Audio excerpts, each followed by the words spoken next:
I Hey, had I'm Scotty T, and this is your Comedy Minute. And I am here with a wonderful, wonderful, wonderful young comedian. Joe Crovella is here. Is that right, Joe? yes, sir. It's so nice to meet you, Joe. It's nice to be on this, man. Thank you for having me. It's my pleasure. You're a wonderful young man. Appreciate that. You're a wonderful old man. Oh, right away, right away. You got to start messing around. How old do you think I am, Joe? I'm gonna Take say a stab. Take a stab. 61, 63. 63. Okay, I was I'm close. 63, but Joe, for what it's worth, I feel about 88. Oh, okay. Have you? My Yeah. liver's twitching, one foot in the grave and the other in a banana peel. Oh my gosh, your liver Man, I twisted tell you up. what, I go by a cemetery and guys with shovels start chasing after me. Jeez. Joe, you're in New York, is that right? Yes, sir. Where are you located at? Joe, don't, no, we don't do that. We don't do that here. What? Um, You don't ask me questions, I ask you questions. all right. Yeah, I'm from No, I'm in York, Pennsylvania. Pennsylvania. Okay. York, Yeah. Pennsylvania, where the men are men and the sheep are scared. Yes, sir. Yeah, I'm close. I mean, Pennsylvania is Yeah. like 3 hours away. What? Not that bad. Pennsylvania is not far. No, I've been in New York. Listen, do you know why I said a guy screwed a sheep here in York, Pennsylvania? Oh, Guy had sex with a sheep. jeez. Are you that guy? Seem to know a lot about it. No, it was when I was a kid. Oh, Uh, so you're in New York. Were you born and raised in New York? oh yeah. Born and raised. Okay. Long Island, New York. I'm from. Okay. Now I watched some stuff. I know you've been doing comedy for at least a couple years, but I want to know, when did you start doing comedy? And was there a catalyst? Was there something that said, Joe, go do comedy? Yeah, so I started comedy June 5th, 2021. I did my first ever show. And Okay. it was because, after the pandemic, I didn't Right. really know what I wanted to do, and I was trying to find something to pursue. And all my friends for years, they kept telling me, and then it got to a point where a little bit after the pandemic, they kept telling me, "Yo, Joe, you should do this. You should do this comedy thing." And Yeah. one day it just hit me, and I'm like, you know what? Like, let me just give it a shot. Because I was scared to public speak, so it took me a while to do it. But one day I just said, "Fuck it, let's just do it." Right. Right. And, oh, So I watched a thing, and I'll tie it in. Stand Up University with Peter Bales and Jackie the Joke Man Martling. yeah, so Jackie wasn't one of the teachers. The other teacher was Rich Walker. So I did that class after I was doing comedy because I was doing it for a while. I was like stuck in the bringer show open mic circuits. I was like, maybe if I take a class that will like, polish myself up. I wanted to get more clean because when I first started, a lot of my jokes were very like dirty and stuff. So I was like, I need Okay. someone to kind of discipline me. So I did the class and it was very helpful, man. Peter Bales and Rich Walker, great teachers. I work with Pete all the time and he's the best. Wonderful. Well, I brought it up because a friend of mine used to manage Jackie the Joke Man Martling's fan club, and Oh wow. I have a batch of his autographed joke books.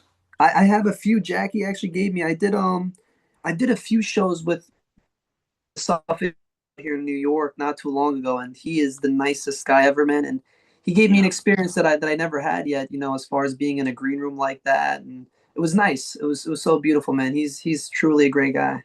Yeah. Um, let's get to how we got together. You made history. What is it? You made history, right? Yes, sir. Something like Tell, that. tell, tell everybody about it. Take us from 0 to 60 on the whole thing. Okay, so one of my friends, she was doing this contest there a while ago, and she told me about it. So we went to watch her, and then the guy, Todd, of course, he was like, "Hey, Well, one day." well, now you're missing shit already. Look, pay attention, son. UG comedy show, is that right? Oh yeah, UG comedy, my fault. I'm like, so Come yeah, on, man. Come we on. I'm 63 and I'm Jesus. Oh, Jesus, listen there, meathead. so UG comedy show in New York.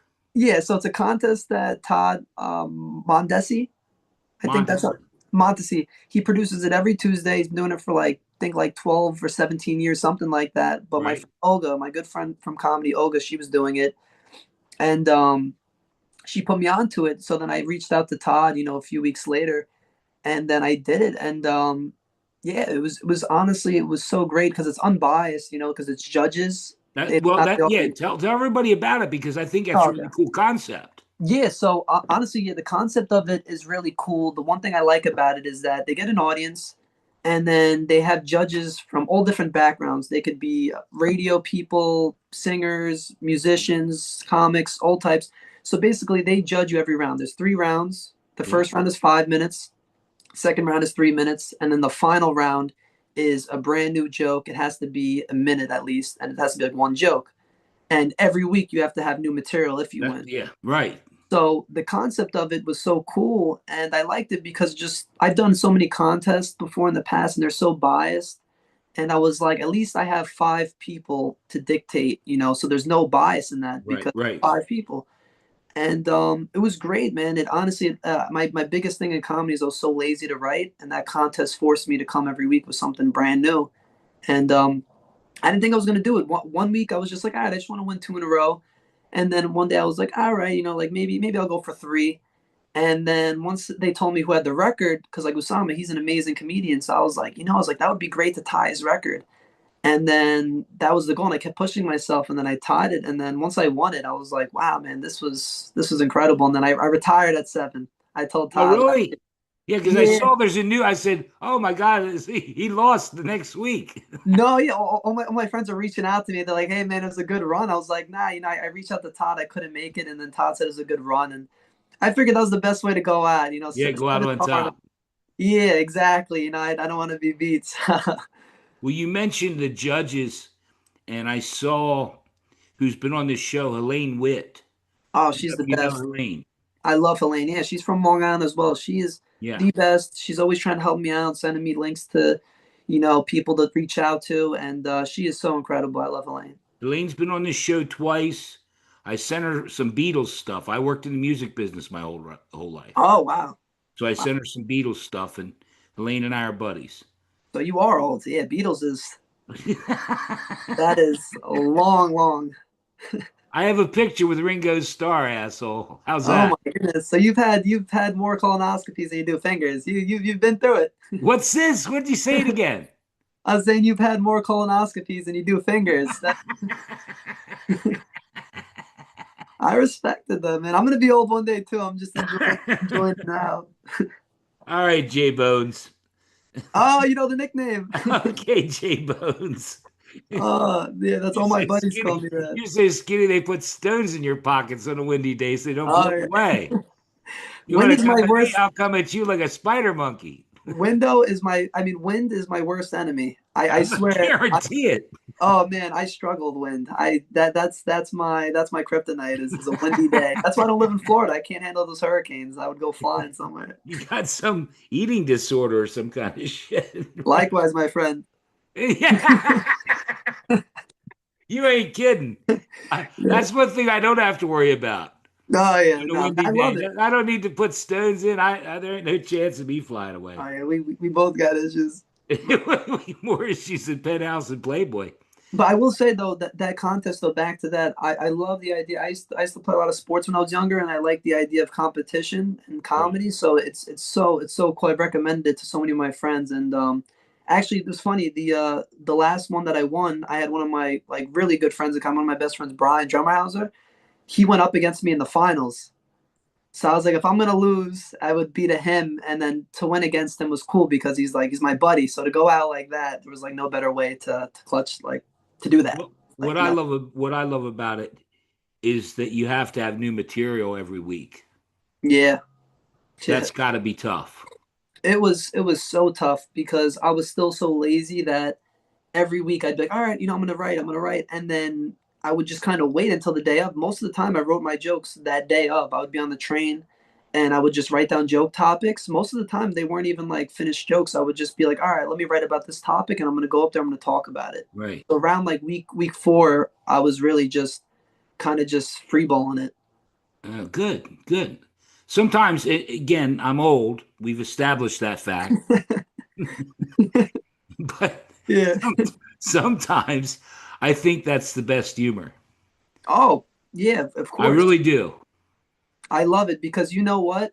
it forces you to be who you are. Because I think that when we first start comedy, we have our truest voice, and then we get stuck in this structure of premise punch, tell the jokes this way. So sometimes telling new jokes allows you to talk like who you truly are. And Right. I will say crowd work and riffing has helped me find my voice on stage. Well, and you're getting more comfortable, I think.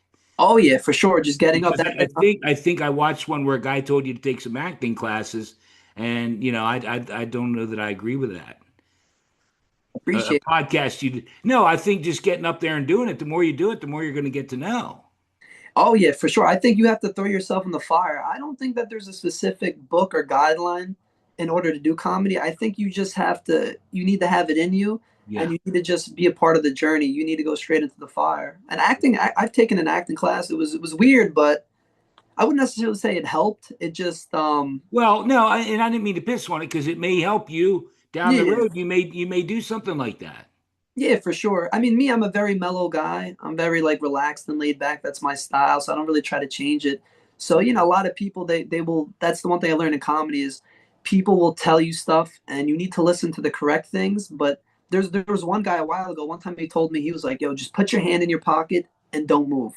And I did that, and that was the worst advice I ever got because Yeah. every time I would look like a statue up there, and I'm like, I listened to this guy for no reason when I should have just followed my journey, Your my gut, path. your If gut. a headliner says, "Hey man, maybe try to tweak this joke up a little bit," I'll listen to that. But now I won't listen to somebody tell me like who to be.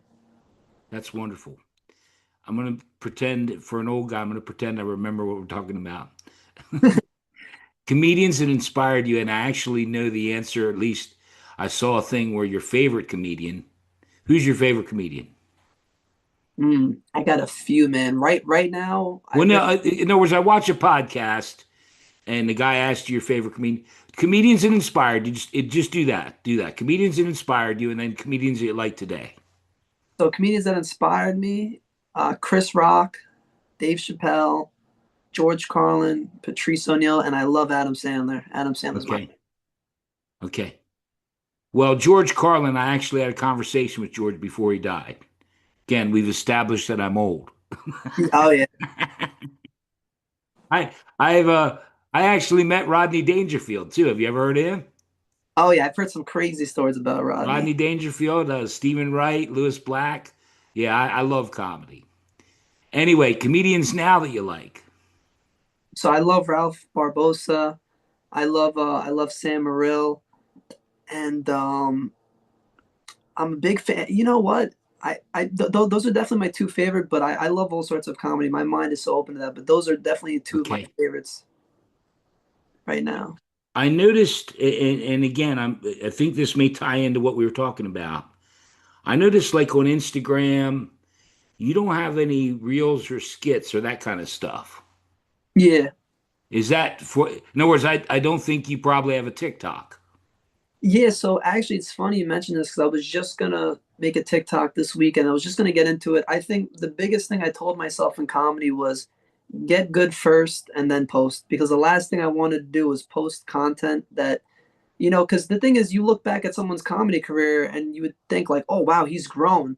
I didn't want that to be out there. Like, I didn't want someone to see me from 2 years Okay. ago and think that's who I was. It's like, for example, I've had coworkers and family come, 4 years ago, and they still think I'm that guy that I was 4 years ago. So Right. I'm just waiting till I get ready, and once I feel I'm more established, like I do right now, that's when I think I'm going to start, posting more and bringing a camera to places and just doing it. Okay. Well, that's a real conversation we could have about, and I'm sure you have your opinions about Instagram, TikTok comedians versus real stand-up comedians.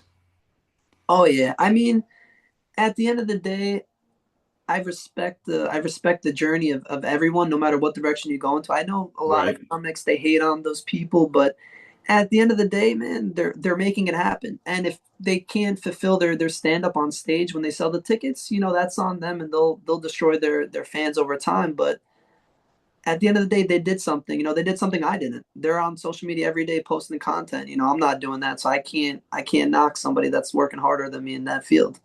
Okay. Boy, you're a serious guy. Oh yeah. Did anybody tell you this is a fucking comedy show? Can anybody say? I mean, we've established that I'm old, but at least I'm trying to interject some fucking humor into this thing. Okay, like when A I'm on fi- podcasts, I'm like very Hey, stoic. this isn't your this is Scotty T, your comedy minute. You what did I tell you before we started? You can say anything you want to say. Anything I want, perfect. Favorite place to play? Oh, my favorite place to play. Man, I got like two. I love. Well, I know you had a great time in Boston. Oh my gosh, no, that was. I will never go there. I wouldn't even go there to. Even if they paid me top dollar, I wouldn't even go. That was the worst comedy trip I ever had in my whole entire life. But we can get to that. Favorite place to play? Favorite place to play. I love Uncle Vinny's and Governor's Comedy Club. Those are my. Those are both tied for me. They're both Okay. incredible. Have you played there a lot? Is that why you feel comfortable there, or just the Oh yeah, crowd, or those are my home clubs. I was in Uncle Vinny's almost every weekend last month. I mean, every weekend I was there last month, and right? Governor's there every week too. It's like family. It's like home for me. Okay. Do you have a favorite show that you've done since you started? And then, if you don't mind, give me one that didn't go so good. Well, the ones that didn't go so good will be easy. No, well, Because I'll tell you what, you can do a couple because I like you.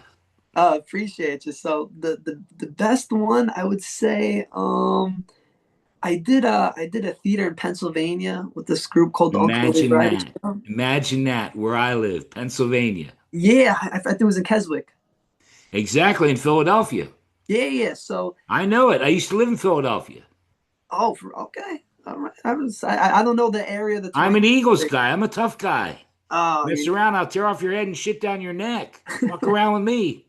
Fuck yeah, around and find out. Favorite show, Kenswick in Philadelphia. yeah. So it was definitely one of my favorites because that was like I've been doing open mics and burger shows, so to be able to do a theater where I didn't have to do anything to get on other than just the fact that I worked with these guys before, it was such an honor. And being in such a big room like that, like Yeah. after the show ended, I literally just walked around the whole entire theater, went on the stage again, and just took it all in because this comedy career, I was just talking to my friend about this yesterday. It happened so quick. Like I really just remember one day messaging my friends like, "Yo, bro, please come to the show. I need you." And then one day to be doing a theater in front of hundreds of people, or like close to thousands. It was like, wow, that was life changing for me. The Keswick's a wonderful place. Incredible place. I think I'm going back February 2nd, I believe, or something. I think I'm back there, which would be cool. Do you want to mention the guys that you were on the show with and or you're going back? Do you want to mention that? Yeah, it's through Uncle Vinny's, but it's with the Uncle Louie Variety Show. Carlo Russo and Lou Greco, those guys, Okay. those guys are so nice, man. Okay. They were open arms with me when they put me on Uncle Vinny's, and we've just been working everywhere in the East Coast since. But they're the best, man. Wonderful. Well, so Boston wasn't so good. Do you have other places? Have you played New York? You mentioned Pennsylvania. Where else have you gone?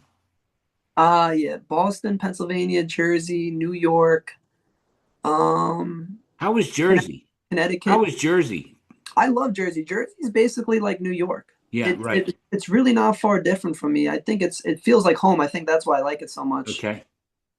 But yeah, that's all pretty much where I've done is just Connecticut, Okay. Pennsylvania, Jersey, New York, and Boston. Is the goal to go all over the country? Oh yeah, man. The goal is to be able to do this every night and get paid for it. Okay. Okay. You mentioned Todd Montesi. I want to mention him. And also want to mention, I don't know if you know Matt Nagan, because Matt got me in touch with Todd, and that's how we got together. And I can't tell you how impressed I am with the little bit that you have out there. You mentioned you don't have a lot of stuff on, but I watched YouTube and watched as much as I could, and you really are a bright comedian. I man, I thank you so much. I mean, yeah, I a lot of my thing is I just live in the moment when I do comedy. That's why I don't have much videos. I just do the voice memos and I just go out there and I do it because truthfully, I love it. I love it so much. And I think I have this quote that I've always said is if you love what you do will love you back.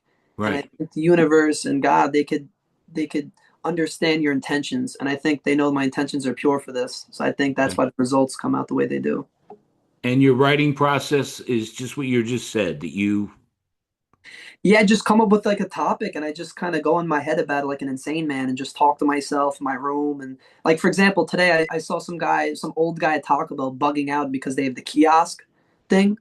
So in my head, I'm just like working it out, like trying to do a bit about older people and how like they can't understand like simple technology. Like it's like four buttons you could click on that kiosk thing. So in my head, I'll go over it, and then one day I'll just try it out and speak it out. That's usually I do. I don't write my jokes.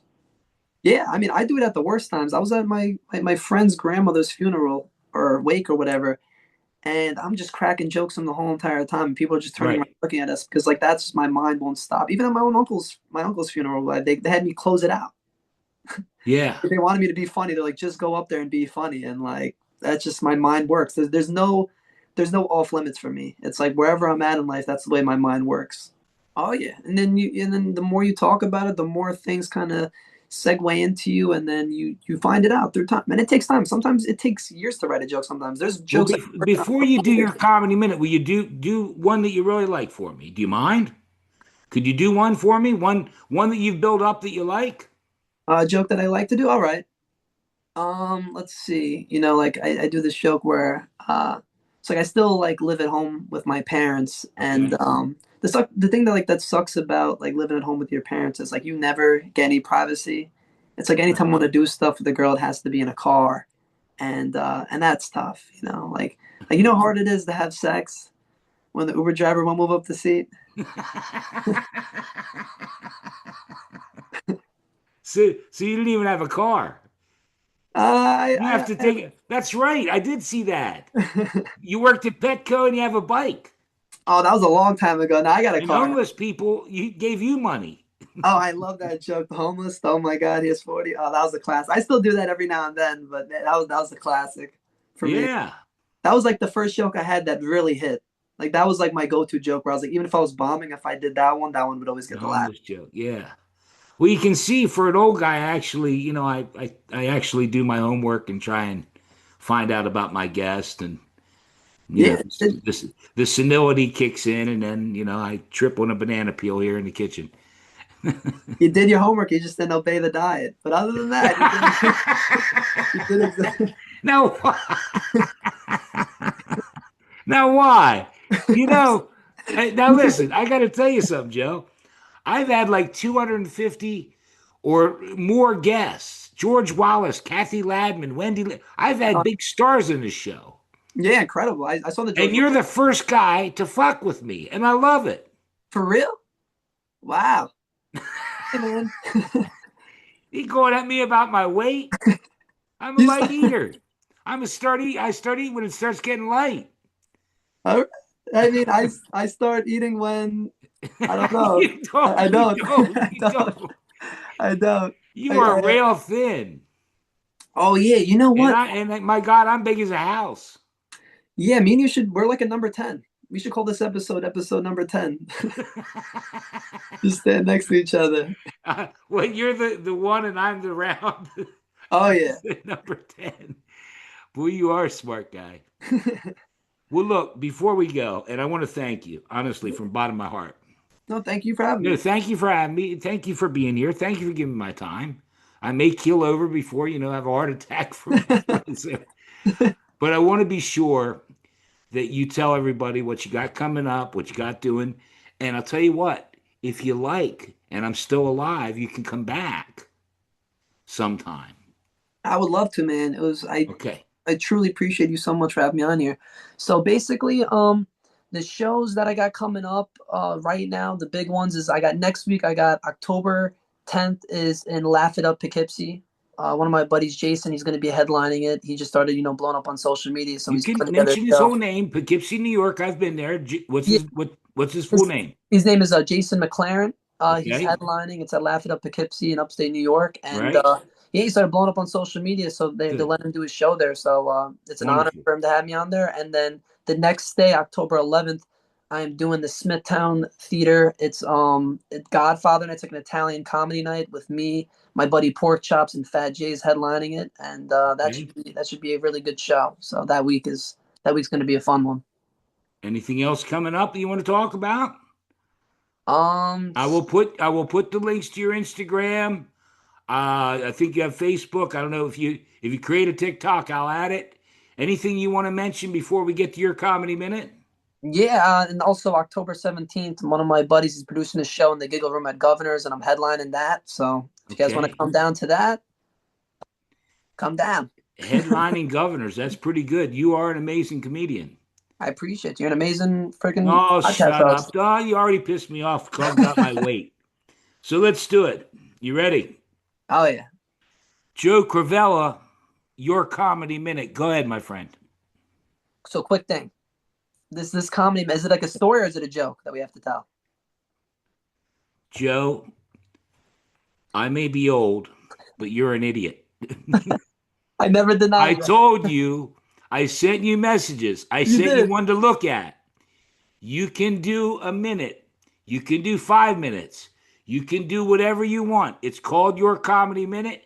You can say or do anything. It can be jokes, a bit, a story, whatever you want. Joe Crovella, your comedy minute. Do whatever you want. Perfect. All right. So I remember one time I got in trouble at one of my jobs because at my old job they didn't want us calling people sir or ma'am to offend them, which was crazy for me because I'm Italian and Hispanic. So when I see a girl with a mustache, I just call her Tia. And then that's how I got in trouble for one of my jobs. But that's my comedy minute, man. That's it. Yeah, I mean, I could tell the story. I don't know, like, I mean, Tell yeah, a story. I'll tell a story. All right. So one time I was hosting a show out in Long Island, and some guy had a heart attack in the audience. So there's like 300 something people in the audience, This is a big one. This is a big one, Elizabeth. and Coming to get you, Elizabeth. the worst part about it is like I'm still relatively new at this time, so I'm not really good at working the crowd or anything like that. So the guy has a heart attack, but they want to keep the show going after. So they don't want to turn the lights on because once you turn the lights on, everyone has to go out, whatever. So the guy leaves and I have to go back to the stage. So I'm out on the stage, everyone's screaming, bugging out, people are crying, having panic attacks, and people are asking me for defibrilizers. Like it's like not like they're acting like it's a fucking medic. It's a comedy club. There's no defibrilizers. The only thing we have is maybe someone's got coke, Defibrillator. defibrillator, whatever it is. Maybe someone's got coke in their pocket. Like that's the only thing that'll wake you up there. And yeah, this guy's like just basically like croaking on the floor, and I have to maintain the whole entire crowd. Think about it, it's like 300 something people, and it's like a fundraiser show. It's packed out, people are outside, and I have to just distract and whatever while they're screaming at me to get the lights on, and I'm just pretending like I don't hear these people, even though I do. Chaos. The ambulance comes, takes it out. Everyone's just so shooken up and scared, and I go like this. I go like, all right, guys, he's the only person that doesn't have to pay on his tab tonight. And everyone starts laughing, and then we just had ourselves a show. There you go. Thank That you, man. was excellent. That was excellent. I appreciate you.